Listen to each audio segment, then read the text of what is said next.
And now watch, for what you are about to witness, you may never see the likes of again, as 9,000-pound Oka will walk on the ball. Watch this.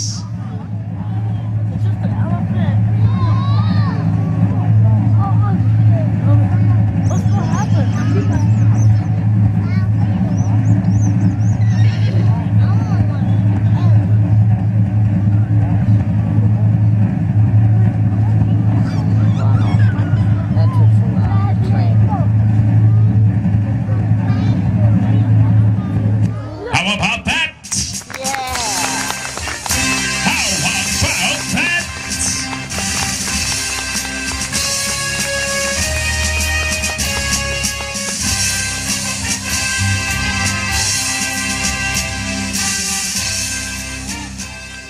Standing on a beach ball, especially a 9,000-pound elephant, huh? You know, imagine, the first worship service we had this smaller kind of Sunday schooly thing, so we asked questions, so we just took an inventory of what we felt, and that was the thing as you're watching this, and some people are inspired at the skill or whatever, but whatever we felt, one thing was in common is we all felt a certain sense of tension when that elephant was getting on the ball. It's, if a 9,000-pound elephant falls down, it's not going to be a pretty sight, And the reason being, why would we feel tension with this, is because really it's an unnatural thing, right? Elephants don't go around standing on beach balls. And standing on balls is something that none of us tend to do for a good reason. Balls are very unstable. They're bad ground to stand on. You can fall down in 360 degrees, a whole bunch of different ways. And that's what we're talking about here, is standing on something and balancing on something. And the whole idea before balancing even comes into question is standing. What we're standing on, the ground we're balancing on. Now, if you drove by, you probably saw our elephant and the beach ball out there on the sign. I often wonder I'd like to take a survey as people drive by and say, what do you think of this having an elephant on a beach ball out in front of the church? But I couldn't afford the real thing, so I just had to print one. We try that. But in this whole balance thing, a whole summer series, and how this came about is really on vacation. As I was in my meditation time with the Lord, He struck me very firmly with this idea of balance. Now, if I were to ask you, I'm sure there's all kinds of assumptions. You could do some wonderful things talking about balance in a service, especially a series. We could talk on balance of how do you balance, Steve in the early series brought how we deal with the world and the spiritual world, balancing the physical situation in which we live along with the spiritual, or maybe we could talk about something more physical. How do you balance your activity with your rest? Even how do you balance your checkbook? A lot of us could stand some help in there. Balancing, there's a lot of things, and you know what? If we could do a series on any of those things, it would be important, and it would be a legitimate and a relevant series. But now that I mentioned all these things, let me tell you that we're not doing any of them. We're somewhere else. And I dare say this, that this focus on balance, the context in which I want to talk to you for the summer, is more important than all of those, even though those are important. And I'll tell you why. Is that if we talked about balancing your checkbook, it would be a good thing, because we need to do that. But there will come a time you will not have a checkbook.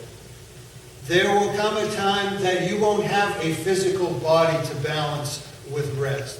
All these things are important, but they are temporal. The balance I want to talk to you on for this summer is dealing with the eternal, dealing with the spiritual, dealing with balance in those regards. Because I have to tell you this, if you don't understand balance, you cannot understand God. You don't understand His ways, you cannot understand God's. And here's the thing with God. God is, in fact, the ultimate mathematician. Some of you in here may be good with numbers, but to tell you, God is the ultimate mathematician. How so? Consider the universe itself, the physical universe that God says will one day be rolled up as a scroll. The universe itself is temporary. And yet, it is a perfectly balanced equation all the time. Our Earth, as it rotates around the sun, is the balance between gravitational force and centrifugal force. One would fly us into space, the other one would burn us up into the sun. If it wasn't the exact balance it was, there wouldn't be life on this planet. Here's one for me that's still just mind-boggling, is energy, not being created and destroyed. Think of all the energy, well, you can't get your mind around it, I know we can't, humanly speaking, that exists in the universe. And yet not one earth, not one spot, not one little bit of the energy in the universe will ever disappear as long as the universe is the universe.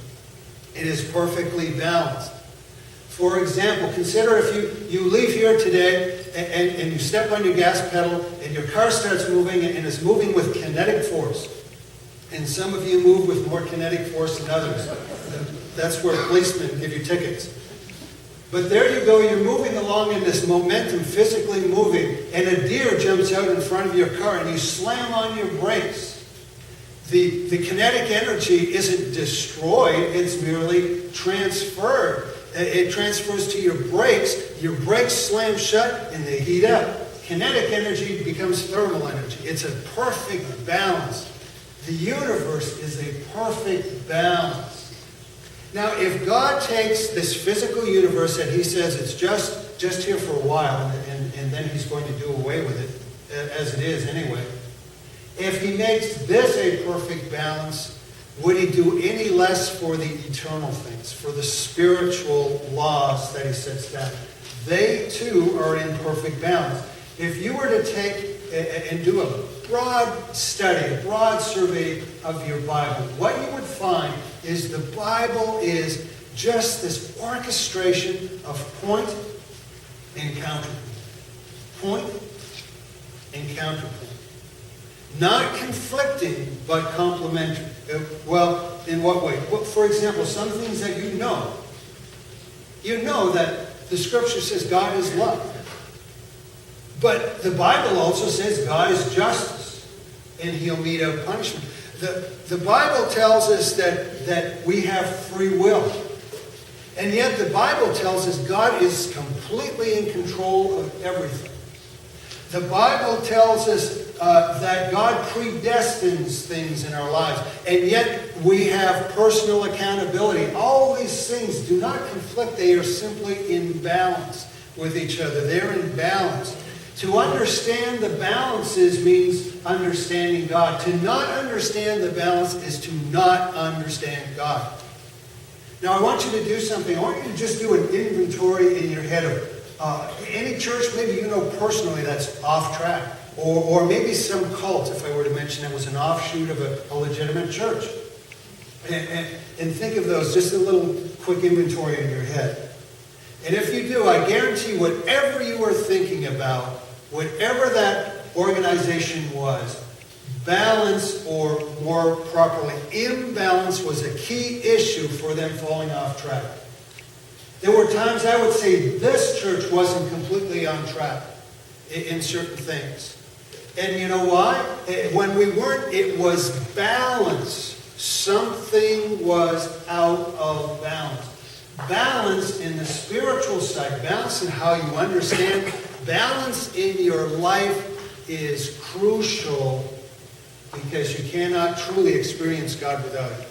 You will end up off track. You will end up off track. Now, this is kind of where our elephant comes in. Because if you're talking balance, well, you know what? That's a really nice job balancing. I couldn't do that. You know, I'm sure not too many of us in here could. But given that elephant, if you know, did you see the concentration on the elephants? You could just see it. It's a pachyderm, but you could still see it on his face. The concentration, the focus is staying on that ball. Can you imagine leaving him there like that all day? Eventually, no matter how good the balance, no matter how great the skill, he would fall down. Why? Because he's standing on the wrong ground. So before we even talk about balance, the first thing we got to consider is, where are you standing? On what are you standing? How are you standing? And that's where we're going to move into, is this idea of the ground on which we're standing. Romans 12:2. And do not be conformed to this world, but be transformed. See, there's the ground getting set up. Transformed by the renewing of your mind. Why? That you may discern what is good and acceptable in the perfect will of God. You know, when things are getting off track, you know how we discern? Is that we understand balance and we understand counterpoint. Oh, this teaching seems to have this really wired down, but they're missing this altogether. There's no balance. And half a good thing is just about as bad as no good thing at all. You can end up in some dangerous territory if you are out of balance. The ground on which you are standing is the starting point. Now, usually, this is a twofer day. Is that who's your expression? Do you guys know that? A twofer day? I don't know. That, two for one? Yeah. I don't know. Sometimes it's surprising what doesn't. I bet you don't know this one, arf and arf. No, it's half and half. Yeah. Okay, that's because you're a world traveler. They say that in Russia, right? But anyway, the 2 for 1 is this, is that I had a second video I wanted you to see. And it's something I pulled off, not mine. I took it and cut it apart and made it what it is. But it's an interview, man on the street thing being done in Minneapolis, Minnesota, of what people think, where they are standing. Now, as you watch it, what I want you to do is, in your own mind, not judgmentally, but just kind of compartmentalize, categorize what ground these different people are standing on. And then we'll go from there. We'll show you this.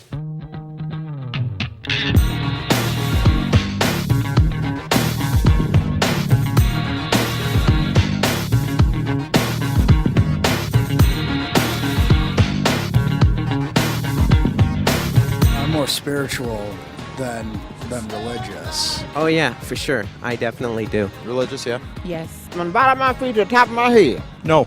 Yes, indeed. Do you believe there's a God? Yeah. Somewhat. Yes. There is a God, yeah. My higher power is God. I do not believe in any of the traditional religious prophetic stories. So do you believe in God? Well, I believe we believe in the Creator. I certainly do. How do you get to know that God? Are there various ways, or is there one way? Well, I would define that love through artistic expression and love. One. Many ways. To each his own. Everybody has their own way of connecting with them. I don't think anybody knows all the answers, so everybody potentially has some right and wrong, and if it works for them, then good for them, There's one way. Yeah, what would that way be for you? It's through Jesus Christ. I imagine there's a variety of ways. I believe it's just only one way, and that's to believe and have faith in Him. My religion, anyways. Shamanism. There are probably many ways. There's one God. I would say there are many ways. Try to be as good as you can.